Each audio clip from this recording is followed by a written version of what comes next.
Deep South, I present to you the voices of Atlanta, the hearts of the streets and the countryside.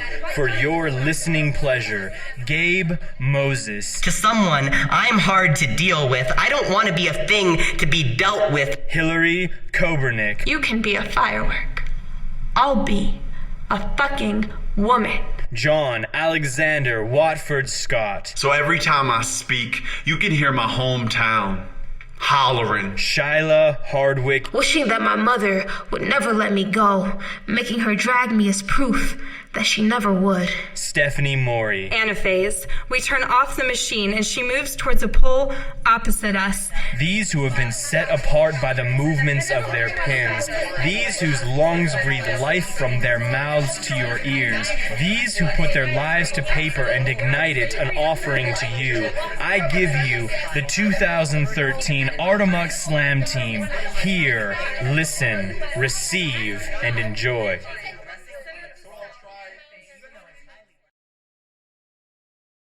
Jaws, Southern Style Education. If you have ever lived in the South, then you know how we handle education. On a yearly basis, the southern states get to gambling. Louisiana and Mississippi clench fists around graduation rates and test scores and chuck them out like dice to decide who gets to be the best of a bad situation. But the law says you can't leave a child behind, so Georgia and Alabama gets their coins ready. They turn classrooms into casinos and get ripped from yanking on slot machines, telling kids to be average and yelling, "Come on, basic," in hopes of breaking even. And just to make sure we don't get any ideas about overachieving, our educational system carefully tailors our understanding. They take our books and tear out the pages that they find inconvenient or incriminating. Excuse me, how come we never learned about the 1921 Tulsa race riots, Che Guevara, or Mumia Abu-Jamal? Excuse me, how come we're reading the Diary of Anne Frank, but we won't be reading the autobiography of Malcolm X? Oh, that's right, because anything that could lead to a rebellious mindset doesn't get standardized. Greek mathematics does. In science class, we learned that if you burn enough sand together at extreme temperatures, glass is created.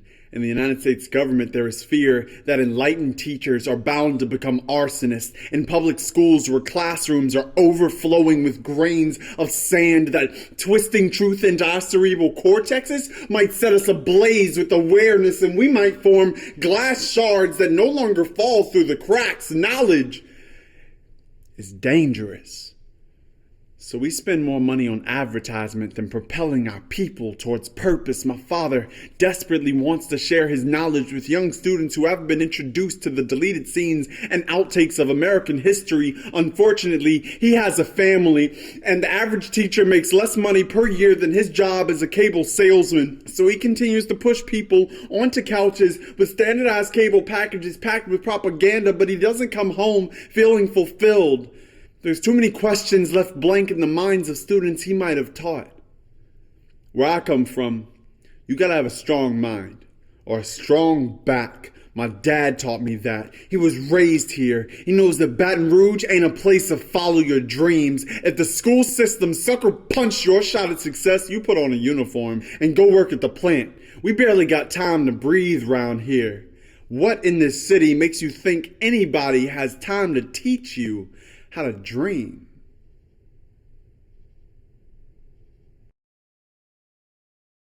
Gabe Moses, Small Town Gay Bar Kids. Small town gay bar kids. I see you. You wrist flip. You rainbow necklace. You loud awkward jokes about naked boy bodies you might not have even seen yet.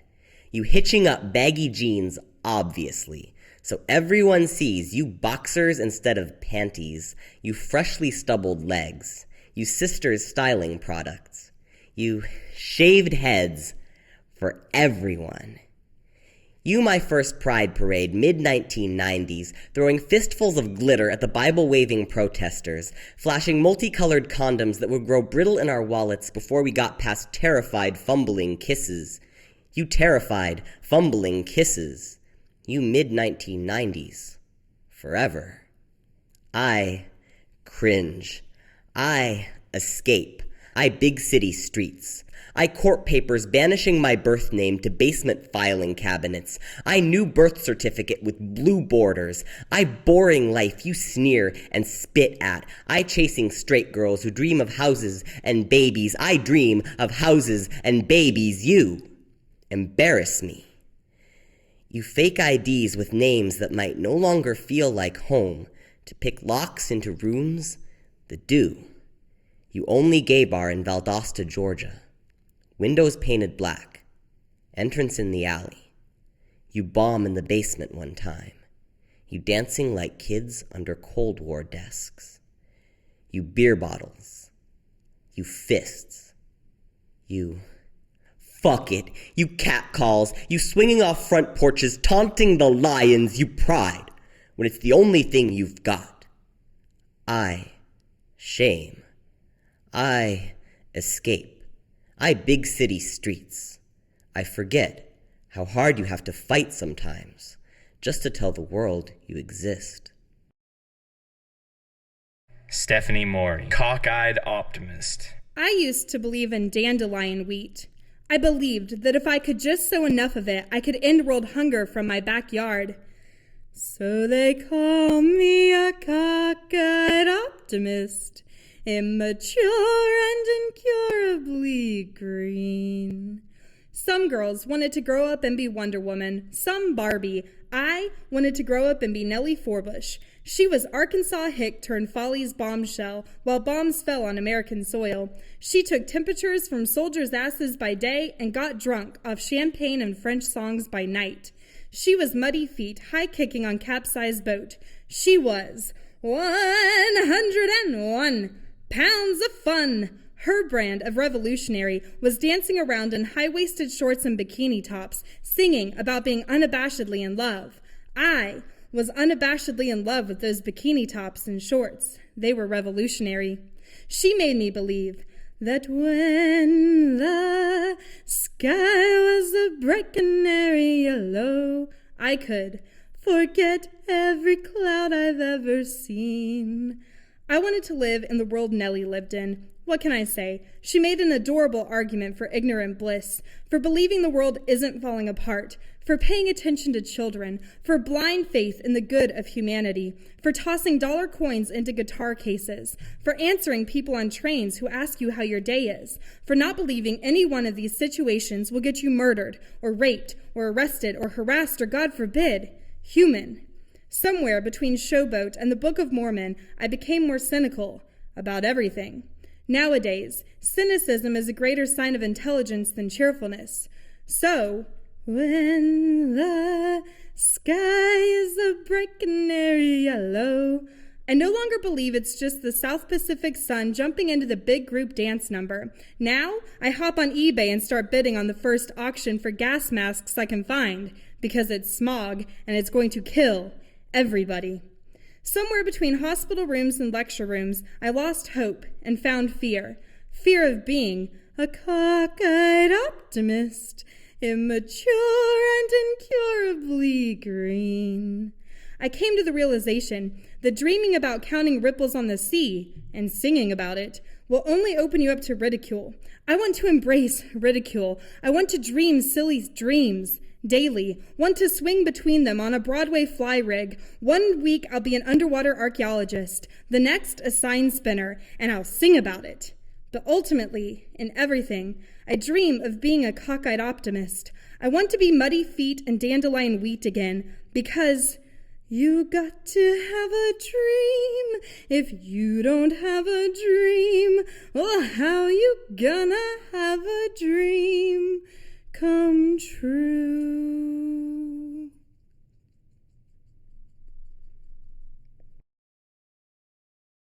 Hillary Kobernick, to Katy Perry, the real Firework.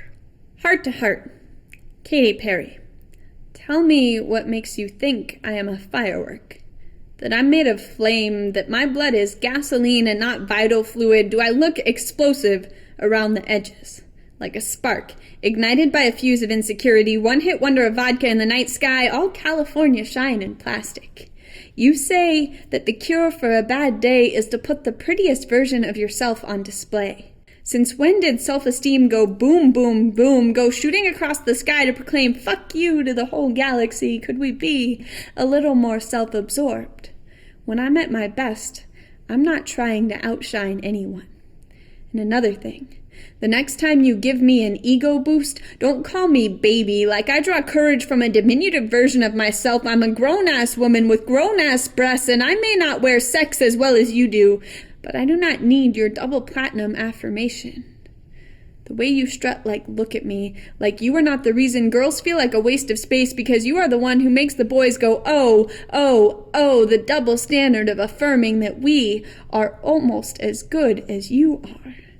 Shut up and put your music where your mouth is. You are a 4th of July of preteen pretend. You whisper me self-esteem in one ear and out the other. This Friday night, I will put on my blue jeans and I will firecracker for the boys, and they will love it. I know because you told me so, and I will love it. I know because this was your teenage dream. It must be my teenage dream. Katy, by definition, a firework is a type of colorful explosive used for entertainment. You're raising our girls to be entertainment. Is that what you wanted when you began your career in gospel music? You tell us to shoot for the stars, but your firework only aims as high as it takes to make a man explode. You still beg extraterrestrial abduction like fireworks are just toys for grown men. You made the party lesbian popular, which is almost like making full-time lesbians acceptable, so what can we fault you for? You're just a firework. You look so pretty next to all those stars. But I've seen your cotton candy clothing, your tongue-stained Hollywood popsicle, so baby, you can be a firework. I'll be a fucking woman. The Amok Slam Team, the Rape Room. There is a back bedroom in a mobile home just outside town. The wood paneling is fake. There is a bathroom on the top floor of an apartment building downtown with a seashell print shower curtain. There is a room that was once my own bedroom, with my own green shag carpet I used to pretend was seagrass. The futon was lopsided. It smelled like Bud Light and Bulldog. There's a pattern of alternating blue and white tiles on the walls. My own TLC poster on the wall, and my own stuffed penguin still sitting on the corner of my bed. There was a party raging at the front of the house. It drowned out any sound from behind this door. Some of the tiles were missing, like punched-out teeth. There were 183. I counted them all. My old penguin was still sitting on my bed. All I could think of was how I used to hold it when I had nightmares. To the man who walked out of a poetry bout because he said it turned into a rape room. This is a rape room. This is the room where I was held down. This is the room that swallowed my screams. This is the room I spent 38 minutes in and years of my life escaping from. This room we are standing in right now with this stage and this microphone. This room will not haunt you with its smells and screams years after you have left it. This room and its words will not violate you. If anything, you are the intruder. If you don't have your own survival story to add to the ones you're hearing, then you have no right to be bored by them. This is not a rape room. This is a room where people are talking about rape. If you want to talk about the real rape room, you need to know what it's like to focus on any detail. A stain on the ceiling. A loose nail in the floorboards. A moldy sandwich crust underneath the bed. Anything outside your body to distract yourself from the war inside it. Because you know you'll never escape these memories, so you choose the ones least likely to crush you. While you add both this room and your body to the list of places you'll never feel completely safe in. You need to know what it's like to walk around with this damn room chained to your ankle, dragging it behind you so it can yawn open in the background of every first date. Every conversation with a smiling stranger. Every attempt to find a place to call home that feels safer to be inside of than out. You need to know the difference between being forced to open your skin to sharp-bodied trespassers and being asked to listen to someone speak about it. If this is as traumatized as you get, consider yourself lucky. Because I bet anything that if you're talking shit about the rape room, you have never been inside it. Shyla Hardwick, Splitting Poles. Dark alleys and sticky shoe soles, yelling at me to pick up my feet. I can't, Mama. I can't walk anymore. We've been walking all day. Can you carry me? She said I was too big to be picked up, so I made her drag me through the back alleys of Detroit until she gave in and bolstered me on her back. My pants sticky with street slime and urine, my little body attached to hers, slightly larger from years and tattered with evidence of once being something else. Her body, a worn police car, turned into a taxi with legs too fast to keep up with. We walked for 6 hours at a time, stopping for donuts, corner store pizza slices, day old and wrapped in foil, and to piss in the bushes. Mama always kept tissue in her pockets, a stick tucked underneath her arm for defense. She observed everything while folding better made potato chip bags until they became cigarette butts. She always held on to me as we crossed the street. Walking, I had my first taste of beer, spit out my tongue in disgust. Walking, I puffed my first cigarettes, spent 20 minutes coughing out my lung onto the sidewalk. We walked from sunrise until it was dark again, until the alleys began to chase us, getting longer with each step. Each rewound footprint became a destination, searching for a place that made sense. Me never realizing she was trying her best not to stay still, that she wanted to hold on to my little body without dropping herself. I have never felt as loved as I did back then. As she dragged me down Livernois and into bars where I had to wait in the lobby, she'd argue with the doorman for my entry as I entertained myself, standing on phone books at phone booths, prank calling the operator. To this day, when I think of home, I don't think of a person or a place, but the feeling of rubbery legs being dragged along broken pavements, wondering why my ultra-superstitious mother would allow us to split poles like this, laughing on the inside at myself, my tears, her curses, her frustration, laughing internally because I had a feeling she was doing the same. When I think of home, I think of the absence of stillness. Moving, legs itchy from urination, fingers sticky from stolen lollipops, wanting to be held, picked up, wishing that my mother would never let me go, making her drag me as proof that she never would. Jaws, they will say. Dear Eighth Note Girl, they are going to say a lot about us.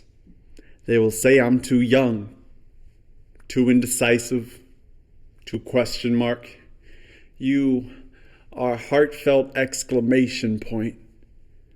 They will say we don't have what it takes. That I'm a sputtering generator and you're a firefly. We'll never keep the lights on.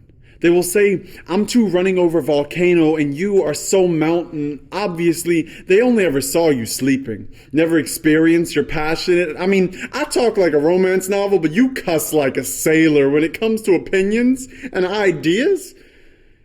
You are a scorcher, love. But I would walk through fire and scale Kilimanjaro to kiss you at your peak, love you for your mountainsides and dive into the rough waters of your valley. They will say, I've never known a river like you, that you will erode me. Obviously, they never read any Langston, never recognized me as Negro or you as the still rising angel in Angelou. The human body is over 70% water, and you prove that to me. Your eyes are the color of muddy banks, and the streamline of your skin is the reason I still speak of rivers. I will not drown in your rapids or suffocate at the bottom of your Niagara. I intend to swim the length of your body, warm currents your thighs, and dive.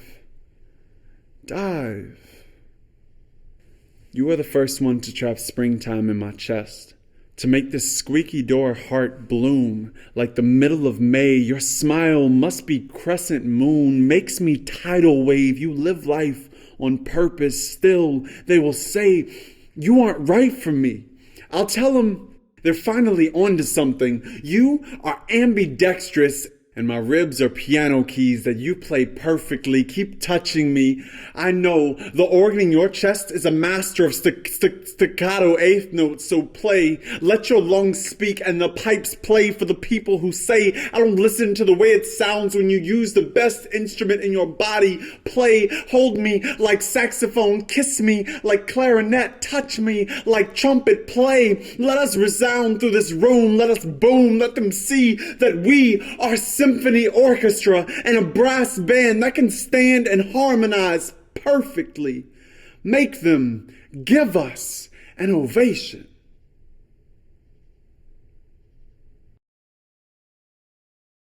Gabe Moses, Buses and Bulldozers. Alex and I both like the color green, and autumn, and bulldozers. We ride the bus out past the industrial district to watch them shove neat little piles of dirt around. Alex and I both have bus passes, but his has a little picture in the corner of a man in a wheelchair. Alex doesn't have a wheelchair. He'll remind you every time he uses it. Alex and I both have our own apartments, but the county pays me to check in on him during the day. I had a job at McDonald's once. It didn't work out. My dad says to just say that. Alex's apartment is across the street from McDonald's. I walk there with him to get his breakfast every morning. He always orders the same thing: Egg McMuffin, 2 hash browns, large Diet Coke. He pays for it entirely in quarters. Alex carries all of his money in a fat round coin purse. His parents chuckle, who knows why. Maybe he just likes the weight in his pockets. I don't eat McDonald's hash browns because I can't eat anything nugget-shaped. Alex understands this. He doesn't say much, but I know he does. Alex needs to have a forward-facing window seat on the right-hand side of the bus. If you make him sit somewhere else, on his best days, he'll fidget. On his worst days, he'll scream. Rock back and forth, flap his wrists like propellers. I understand this. The world we live in is so far outside Alex's mind, he needs to keep it in one place so he knows how to find it. Alex is used to strangers staring at him. I'm used to strangers ignoring me. Alex and I both have more friends online than in the real world. Alex has never had a girlfriend and doesn't care. I've had a lot, but seem to have trouble keeping them. It's something to do with my words meaning different things in my brain and my mouth. Sometimes Alex's way seems easier. Sometimes I wish bulldozers were enough. Sometimes I think about how they call Alex's different autism and mine Asperger's, say I'm high functioning. Alex functions just fine. He just doesn't function like them. Sometimes it's like we're on two sides of a fence, or like I'm on top of the fence and Alex is on one side, regular people on the other. If Alex could talk more, would he tell you this is what they mean by a language barrier? Alex has never had a job and never will. I used to have a job at McDonald's. They fired me because 2 hours past the end of a long shift, I didn't understand what they were telling me. Drive-through cashiers don't make salads, I screamed, rocking back and forth, flapping my wrists like propellers. When I got this job, they warned me, Alex can be hard to deal with. To someone, I'm hard to deal with. I don't want to be a thing to be dealt with. I wonder if Alex feels the same way. On these days, when it's just me and Alex, we are not anything anyone has to deal with. We're just people, riding the bus in a perfectly comfortable silence. Hillary Coburn. Sentences. You'll never get sentences if you anywhere. You'll never anywhere if sentence. You'll never get anywhere if you can't get your sentence. April 24, Fulton County Courthouse, 4 p.m., 9 hours, jury debate, defendant, Jeremy Moody. Plea, guilty. Del Maddox, 15, murder. Sierra Kimball, 13, rape and murder. Jury debate, life in prison or death sentence. Recall. Day 6. Witness for defense. Moody, born poor, alcoholic mother, beat with broomstick as a child, learning disability, age 11, juvenile detention. Recall. The courtroom. Slick gel system and court appointed. We stand suit, tie, and sentence in the courtroom. We stand slick gel and social worker sweater. You'll never anywhere if you don't slick gel. If you don't suit, you'll never don't tell us nobody told you. Everybody who anywheres suit ties. Everybody who anywheres doesn't angry. You wouldn't be here if you didn't angry. If you didn't so much beat and illiterate and mama's broomstick will broomstick if you can't control your temper. If you didn't anything you could anywhere, you said you want to rob. You said you wanted money. So why you hammer like that? Why you angry on skin and everybody broke? Why you poor? Why you dumb? You can't get pity if you don't sentence better. Don't you want pity? Won't you regret better? Why you slick gel with your angry like that? We don't want to angry on you. We got a lesson learn on you. Why you not lesson learn with mama's broomstick? Why you not learn? We got a sentence if we want to slick gel. We got a sentence if we want to keep our sentences in order. Why you gotta not write our order? Why you didn't do it? Why you guilty? Why you did? Why you gone hammer and rape and gone and funeral? Why you didn't not mama's broom? Why you didn't system? Why you didn't pour better? Why you poor? Why you poor and dumb and violent? Why you Georgia? Why you death penalty state if you don't want sentence? Why you suit tie with your court appointed? Why you silent? Why you suit like funeral while we suit like court? Why you make us make a choice? We don't like choice making. We don't like death. We don't like you poor and violent in our faces. Why you in our faces when we breakfast coffee? Why you making messes? Why you make us think? Why you make us think and guilty and gavel? Why you make us make you death sentence? We anywhere. We sentenced right. We system. We make sentence like not trouble. Why you not like us? You'll never anywhere if you didn't like that. You'll never sentence if you can't anywhere with all your poor. The system says, the system says, the system says it's not on our soul. Why you not system if you don't want sentence? Why you sentence? Why you sentence? Why you sentence? Why you make us ask all these questions? The Amok Slam Team. If it doesn't get better. Queer kids of the world, I know you have the boots of every bigot in town, every school bully, Stepfather, Deacon, preacher, Gym teacher. wedged somewhere between the small of your back and the base of your skull. steering your spinal column down every dark alley. But trust us, it gets better. When you grow up and move to a big city. with gay bars and gay coffee shops. And gay pet clothing emporiums. And you can get gay married in a gay church with rainbow stained glass. It gets better! Unless you're brown. Or poor. Or Muslim. Or transgendered. Or multigendered. Or any kind of queer that's not easy for middle America to swallow. And if you don't fit into the candy-colored box of acceptable middle-class gaydom. Or you do, but you're the 35-year-old who still gets knocked off his bar stool when he wears a tucked-in shirt. Or you're still afraid to wear the wedding band after 10 years and 12 stamps of legislative approval. And after you tell your parents, And your parents accept your truth. the hope of lies will still reverb off the edge of every I love you. Sometimes it doesn't get better. Life might be a long line of bruises. Or a procession of people claiming you don't exist. I could be more political. Talk about marriage laws and adoptions. Talk about mending lesions with impunity. Truth is, I'm not ready to tell you how much better it does or doesn't get. Truth is, Better for you might be hell for someone else. truth For is. some, getting better is the punchline at the end of a bad joke. So if it doesn't get better, Conceal your clockwork weapon. keep it loaded against every faggot and queer. If it doesn't get better, Become a clarinet. Play for those who did not beat the currents. Trill a warning for those coming behind you that these waters are deadly. if it doesn't get better, Change your definition of better. learn to identify faces with matching scars. Learn the neon and beer brands that mark a beating.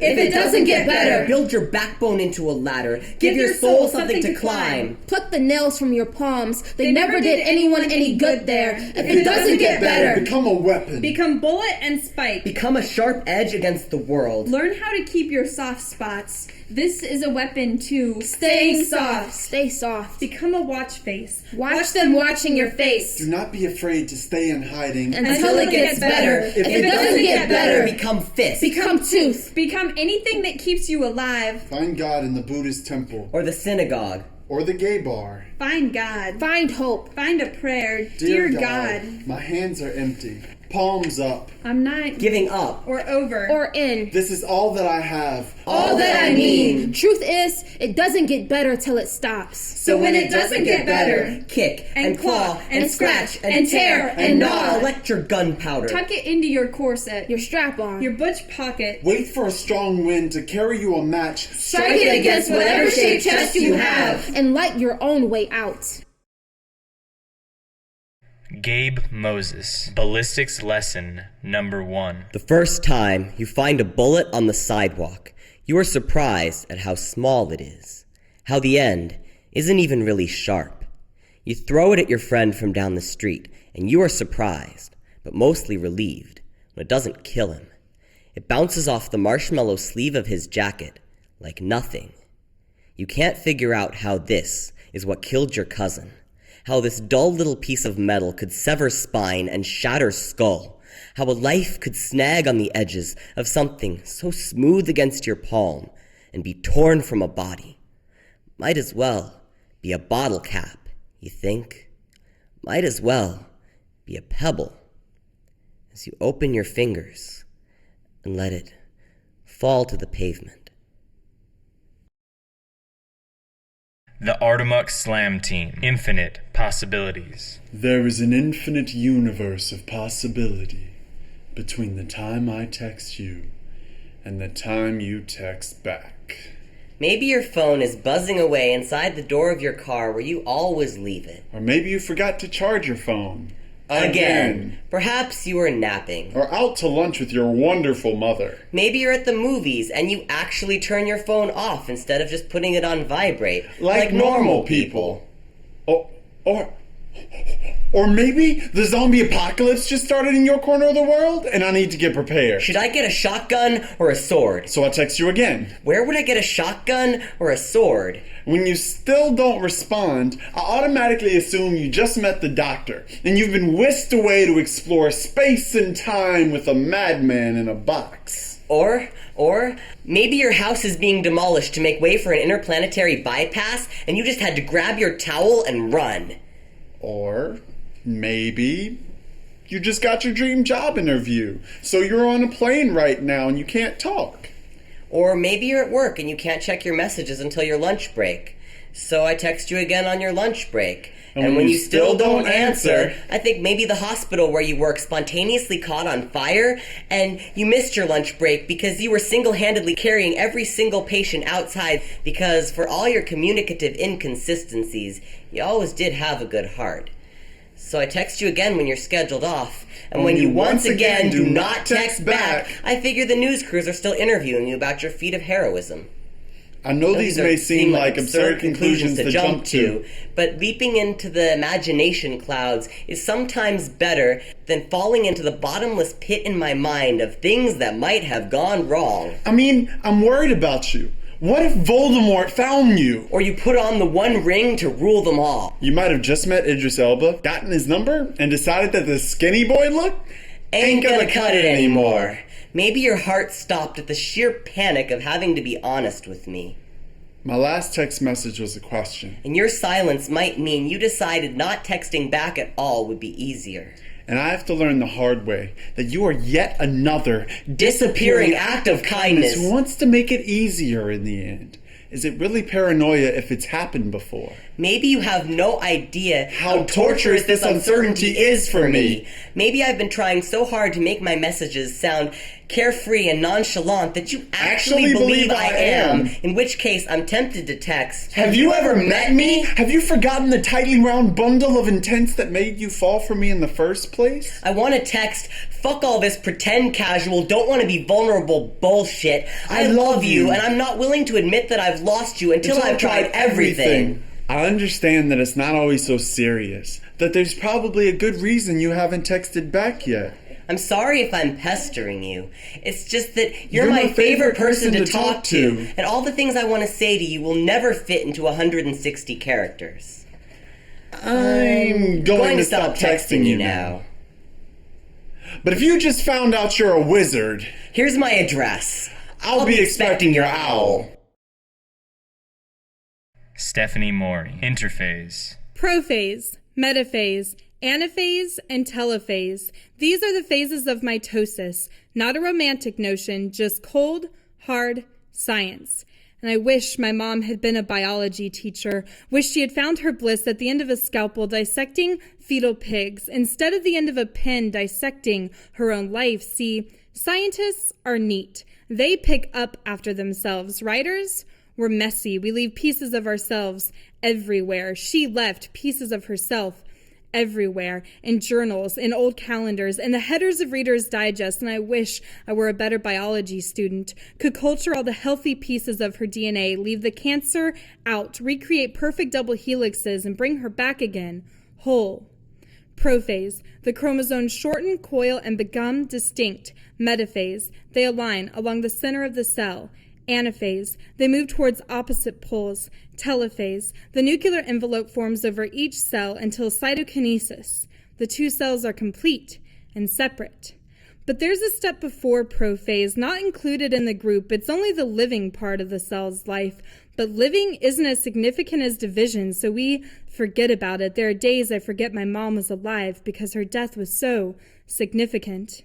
This living period is called interphase. This is where a cell rests and grows and does everything a healthy cell should do. It takes up the final 24 hours of a cell's life. 24 hours before my mom's death, she was resting. I know this. I was lying next to her. And the rise and fall of her chest that morning is the most poetic, scientific, and significant experience of my life as I watched her slip into the cycle of interphase, gap 1. The cell grows to twice its size, collecting nutrients. Her body swelled to twice its size, retaining water. Synthesis. The cell creates its 2 sets of DNA. Her 2 sets of DNA, her children, never left her deathbed. Gap 2. The preparation for the final cell division. We were not prepared for her final division, prophase. She shortens and coils. Metaphase. We align along the center of the cell to say our goodbyes. Anaphase. We turn off the machine and she moves towards a pole opposite us. Telophase. Her chest stops rising, her skin grows cold, and a thin film envelops her eyes until cytokinesis. Her life is complete and separate.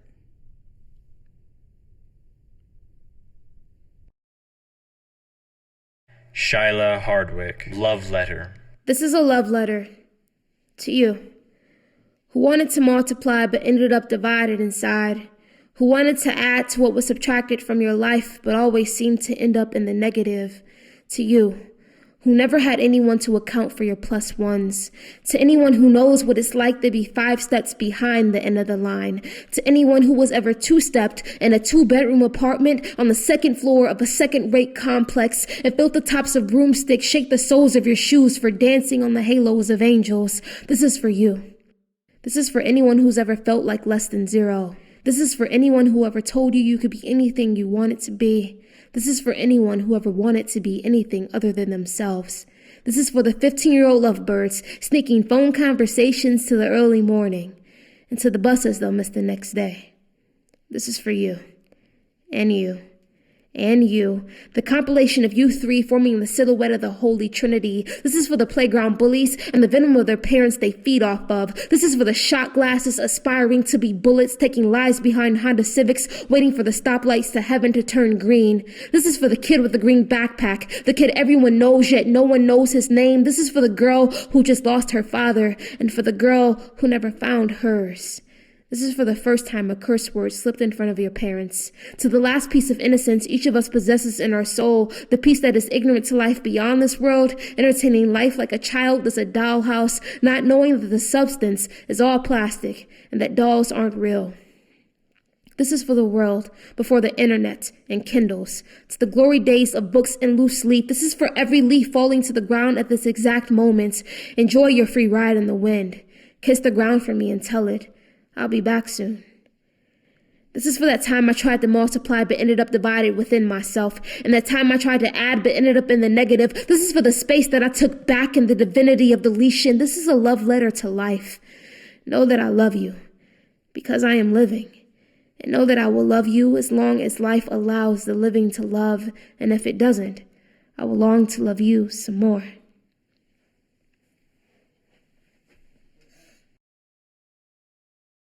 Jaws, My Mother's Son. This is for a woman who was born in the winter when men walked the moon. A daughter of the 70s with the sway of a Southern belle who scratched her way out of the first state to secede and got the Liberty scars to prove it. My mom, whose love smells like iron steam, khaki pants, and sweet potato souffle on holidays. She double dipped me in Louisiana and raised me well. So every time I speak, you can hear my hometown hollering, proud like, sounds like Mardi Gras parades and king cake, sounds like serious spade players with buckets for seats, sounds like slouching houses that serve save my soul food. My mom played it smart. Didn't let me settle for being gorgeous New Orleans jazz or a savvy street performer. Made sure I knew where they got their inspiration. Told me why this voice is necessary. She said last, like the Mississippi River. Don't let anybody take you lightly. If someone tries to hurricane on your parade, show them what destruction is, but still give all of yourself to help those around you. That is how Melissa Dale Scott raised me. I am the double-edged boot of this country. I am bloody whipped crack white, mixed with wade in the water black. I am gumbo and dirty rice, swampland and good manners. My mama carved her boy out of beignets and alligator backs, made me a hard-edged, bony knuckled, hopeless romantic. I got arms built for the best hugs, so Mom says I'm the greatest thing she has ever made. I'm not going to let anybody question her mastery of the craft. I was born at 3 in the afternoon. Louisiana sun raises hell about that time. Mama still says I am her sunshine, even though that's not always a compliment. Baton Rouge summer's hurt like a broken air conditioner or a truck on the road, spraying from mosquitoes that bite your ass anyway and leave marks in the shape of bullet casings. My city's war zone is everywhere. I've ridden bikes with rusty chains and dodged broken bottles, glass jaw fights on Scotlandville sidewalks, but I learned to read in my mother's lap. I survived this city because of her, thanks to Mom. Baton Rouge lives in my taste buds.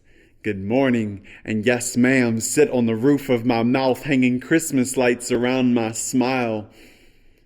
And I've learned to wear my Louisiana boot, soul, well.